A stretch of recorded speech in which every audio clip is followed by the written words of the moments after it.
Hey everybody, Barry here again. I lost the transmission in Desperado.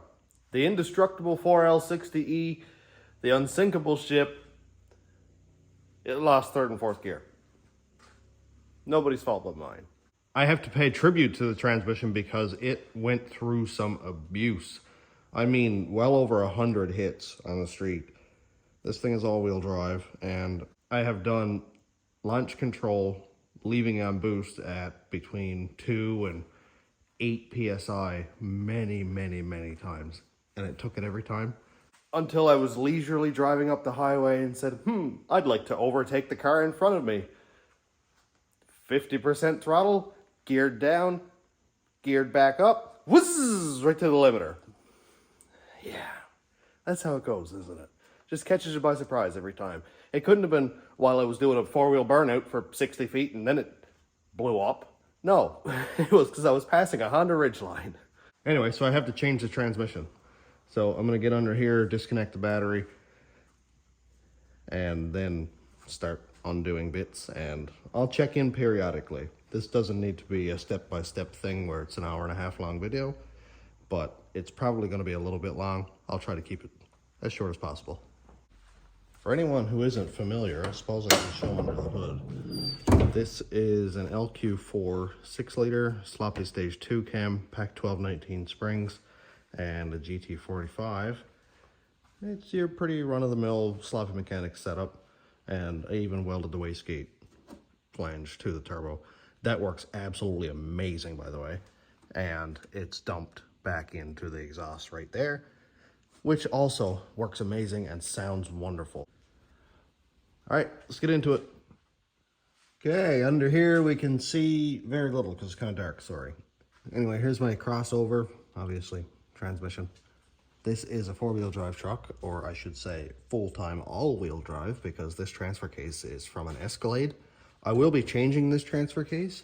Anyway, enough talking. I just got to pull the drive shaft, disconnect the transfer case, pull the transmission crossmember, let all that down. One thing that's killing me is I have to unbolt my crossover pipe here because this was so hard to seal up. I don't know why, man. It did not want to seal up because cheap V-bands, but I got it. Now I have to disconnect it, which is sadness, but whatever, I'll deal with it. It's 7:30 a.m. I am going to work in about a half an hour, let's say 20 minutes. Transfer case is unbolted. I stuffed a yoke back here so it's not going to be pouring out two ends, so I'm just waiting for this to drain now. And I have my exhaust disconnected, front drive shaft is out, torque converter bolts are out, and well, to be honest, I'm not that far from being able to pull the transmission down. I bet I can have this down in, I don't know, probably an hour. It's not bad. Now that this is here draining and I can't really do much, let's go outside and talk about the plan. Before anybody asks, yes, I read your mind. I am, spiderweb, absolutely switching to a 4L80. It won't be right now. This is getting a 4L65 out of an Escalade, which is marginally better than the 4L60. Arguably, probably just the same. But I don't have everything that I need to switch to a 4L80, and I don't want to be down waiting for a couple $1,000 and a bunch of time when I could be driving it with an okay transmission. So here's the transmission. It's actually out of this Escalade. It's an 06 4L65. The guy said ran and drove perfectly, and he lost the rear end in it, so he sold it to me for parts. I mean, can't really tell why, obviously. The fluid that I saw come out of the cooler looked really good, and I kept the plug-ins in it and stuff, so, you know, it shouldn't be waterlogged, and it's been inside this Escalade. I'm not going to be keeping the stock torque converter in it. I have a 3200 stall. My transmission in there, I'm probably going to take the whole valve body out. I'll clean it up, but it's got a shift kit and stuff in it, and I've got everything all drilled out, so I'll use the separator plate. Plus, I have a Corvette servo in that other transmission, so I'll take everything off of that one and put it into this one, clean it all out real later on. I'll grab the forklift, go grab that, and bring it in the shop, and we'll start switching stuff over when that other transmission is out. Well, it was terrifying, but the transmission is down. It's on this table stacked on top of two batteries, and I got the jack to stop the table from collapsing. And I think I'm ready to go up, so let's try it out. Just in case it falls over, I'm gonna video it.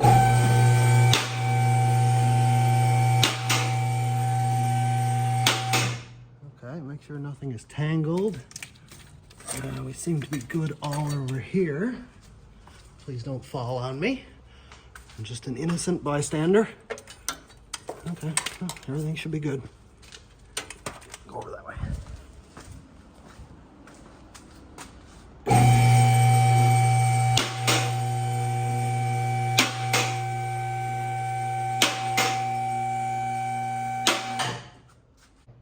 And there we are.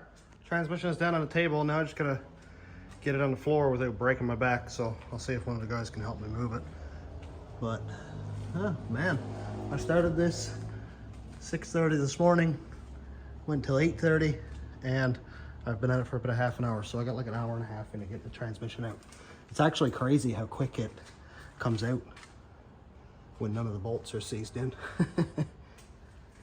And here's my converter. It's an FTI 3200 stall. Part number's right there. SB LS 3200, or I think actually on the Summit side is SB 3200 LS. I don't know why it's different there. But anyway, here's the transmission fluid that I just dumped out of the converter. This is the first bit of fluid that came out of it. And we can see, I mean, it's not actually that dirty. Yes, it is brown. It's not as red as it should be. But I don't see any sparkly bits in there. So that is a good sign. And as you can probably hear, converter is draining into that bucket right now. But I don't know. Yes, obviously there is a lot of clutch material in there. That's not clean transmission fluid. But I'm gonna do my best to clean out this one. So here's Desperado's transmission. Inside of here is a shift kit. Inside of here is a pinless accumulator from Sonnax. And what else is it? Oh yeah, right there, red cap Corvette servo. So I'm gonna take all that stuff and put in this transmission, but I'm gonna go drain the fluid now and then leave it for the night because I'm just not in the mood to pick at it right now. And tomorrow morning when I come in a couple hours before work, I will get all this stuff switched over into that one. Transmission is all back together. I didn't bother to film any of it. I have a full video on this whole setup. I completely forgot to put in the Corvette servo. I'll be back. I have a full video on all this stuff, doing the Corvette servo and all that. So if you want to see that, well, I have a video on it. Corvette servo is in. I gotta tell you, I would not want to do this under the truck. Like, I'm sure, yes, there's enough room to get all the bits and pieces in there. But to get this thing out, that's been in that transmission for 20 years, aluminum on aluminum, even though it's filled with transmission fluid, it was in there. I had to absolutely abuse it. I thought I was gonna break the case, but not the point. Got it all installed.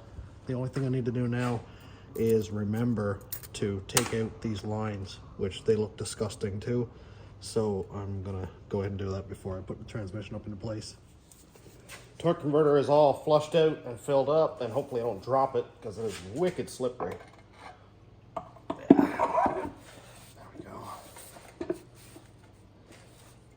It's gonna make a mess on the floor and there's nothing I can do about it.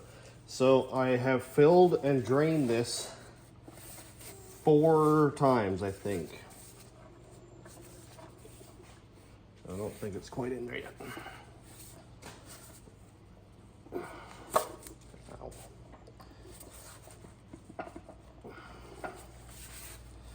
This one's going to be contrary, isn't it? Oh, there we go.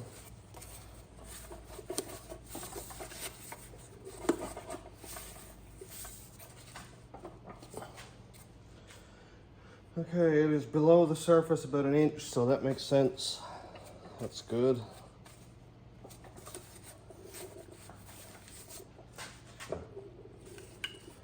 Give it some more revolutions. I always struggle with which way an engine turns. I think it's this way. Jeez, that little tab is sharp. Oh, there we go. Now it's in. I always like to give it a few more revolutions just to make sure. Look at that. Transmission is ready to go back in. Transmission is all up into place, bolted in. I have the transmission lines, the dipstick tube, the torque converter bolts, starter all installed. I even put in all the bell housing bolts this time, so that's a win in my book. More progress. I mean, it looks like less progress. We'll talk about that after. Now over to the pan. I pulled the pan off because I forgot to put the filter in. Yeah, let that sink in. Anyway, so I realized it before I put any fluid in, and then I thought, hey, every transmission pan should have a drain plug. So then I took an oxygen sensor bung, welded it to the pan, obviously drilled a hole, and now I can drain the fluid like a normal human being and not have to dismantle half my truck and get a big splash of fluid when 8 liters come out of the pan all over the floor. So why not every transmission comes with a drain plug, I don't know, but now mine does. And here's the transmission filter kit. I cannot believe that I forgot to put a filter in it. I came up, it was like 9 o'clock in the night, and I said, oh, I'll finish up a few things. Making really good progress, so, you know. And of course, I forgot. Now, I don't use these rubber gaskets. They always end up squeezing out or pinching, and then you get leaks. I always use Ultra Black. Now, I'm sure everybody is familiar with this. This is Ultra Black RTV. Permatex makes it. This is amazing. It is the best stuff. Now, this does come with a gasket for a seal for right here that I should have pulled out when I had the transmission down, but I should be able to get at it pretty easily anyway and pull that seal down. And if it proves to be way too much work, then I'll just leave it and put the new filter up there anyway. I'll get the pan put up, get the exhaust put on it, and then pull this thing out so I can get the Escalade up on the lift. Well, the truck is ready to fire. I don't have the crossover pipe on it, so it's gonna be super loud, and I'm wearing these. So I've got 10 quarts put in it. The cooler is empty. The torque converter, I put 1.5 quarts in when I did it, and the pan was completely empty. It was draining for a couple days, so I assume 10 should get me close. If I'm over, hey, I got a drain plug. I'll drain off 1/2 quart, doesn't matter. All right, so I'm gonna fire it up, and after a couple seconds, I'll put it down in drive, see if the wheels are gonna turn. I don't have any oil in the transfer case, and it's only on by 2 bolts, so I'm not gonna let that run for long. I just wanna make sure that I'll be able to drive it out and drive it back in. And really, I'd like to know if the transmission is gonna move at all before I mess around going putting transfer cases and stuff in. So this should give me a good idea. Let's fire it up.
Oh God, that's loud. So I ran through all the gears, first, second, third, drive, into reverse, and I hit the gas, nothing. The wheels were turning because of friction, I guess, but nothing. And I realized I had it in neutral. That was a heart-pounding moment there for a second. So put it up in reverse, tires go backwards, everything good. So I am relatively confident now that at least I could drive it outside and then pull that Escalade in. Here we go. Skipped a bunch of work, but it's the same thing I just did on Desperado. Anyway, Borg Warner, I think it's a BW4481, and the np149. you can see that they do look different. I never knew there was a difference, to be honest. The 149 has a vent coming out here, Borg Warner right there. Obviously there's casting pieces here, and they're just different. This one is way beefier right here, the 149 is. I guess because it has the viscous coupler in there. So I'm gonna stab this one back in the Cadillac right now so I can drive it out because it runs and drives, so why not? And then I will put this one in Desperado. And Desperado is back in again. Getting ready to put in the np149. This is the most exciting part, actually. I'm almost glad that I blew up the transmission because it motivated me to put that transfer case in. As of right now, the truck is done. I mean, assuming it shifts and does everything it's supposed to. I haven't tested that yet, but that'll come soon. The np149 is in, all topped up with fluid, drive shafts, exhaust, everything is in, everything is done. And yes, I skipped a lot through this whole process, but if you have any questions, feel free to ask, and I'll probably end up making a video on whatever you need an answer for. This is not a how-to, this was just, what's Barry up to this week? It's just like any normal day, you know, changing a transmission, that kind of thing. Everybody does this, right? Right? Man, I hope I don't have any exhaust leaks. I hate exhaust leaks. Okay, sounds good so far. Man, I really love how this thing sounds. Right now it's a cold start, so yeah, it's going to be revved up or whatever because it has been running in a few days.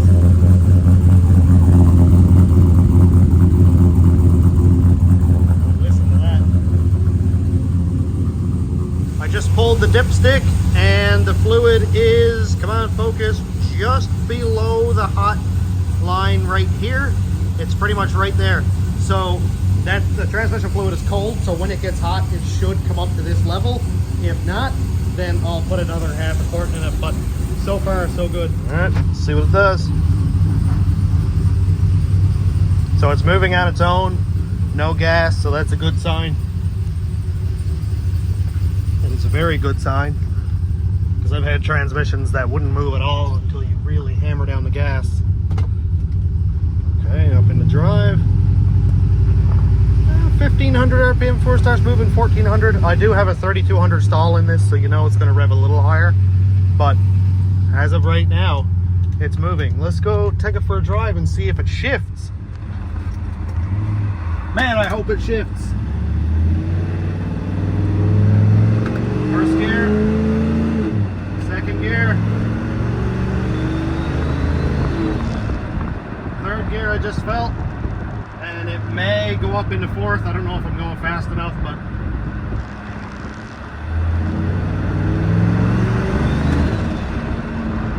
it didn't slip, so that's a good sign. Just put this window up. Man, I really love driving this truck.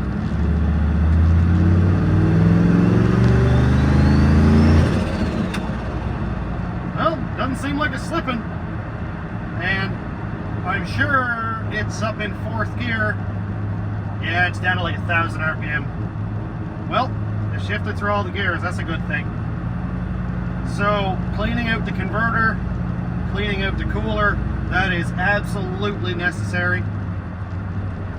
I filled and flushed the cooler 4 times, and I left it overnight draining twice with new fluid in it each time. So that's the best that I could do without drilling a hole in the converter. I chose not to do that after because that's terrifying. And I did weld the drain plug into the transmission pan. I did weld the drain plug into the transmission pan. So all I need to do is drain off a little bit of the fluid and check the color.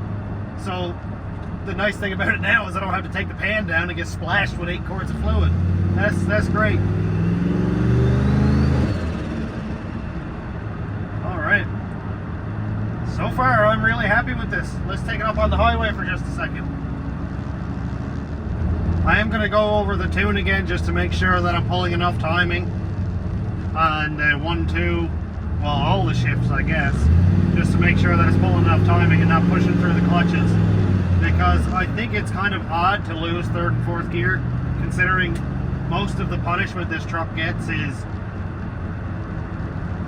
you know, second gear really when I do 0 to 60s, and then sometimes I'll do an 1/8 mile when I get into third gear, but not all that often. I've got probably 50 or 60 1/8 mile runs, whereas I have well over 100 0 to 60s, because I just wanted to get that 60 foot down. But I think that life is going to be a lot easier now with the np149.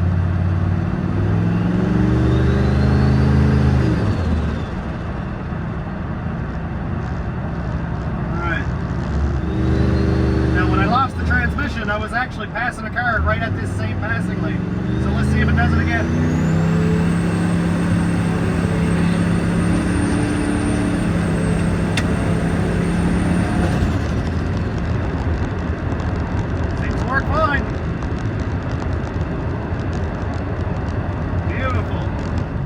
Alright, so I'm going to go bring this thing back to the shop, check all the fluids, make sure everything is good, and let it cool down, give it a night to rest, probably go out and do some tuning. I will do np149 versus BW4481 testing in the near future, because I'm really excited to see what that 60 foot is going to look like and what the 0 to 60 looks like when I don't have, hopefully, near as much wheel spin. So look out for that. But I'm all done for today, so thanks for checking out the channel. Thanks my YouTube members, patrons, and subscribers. If you want to check out my Patreon, it's patreon.com/stationroadratrods. If you really want to support me, that's a good way to do it, so I can buy 3-4 clutches. Have a great day, everybody. Thanks for watching.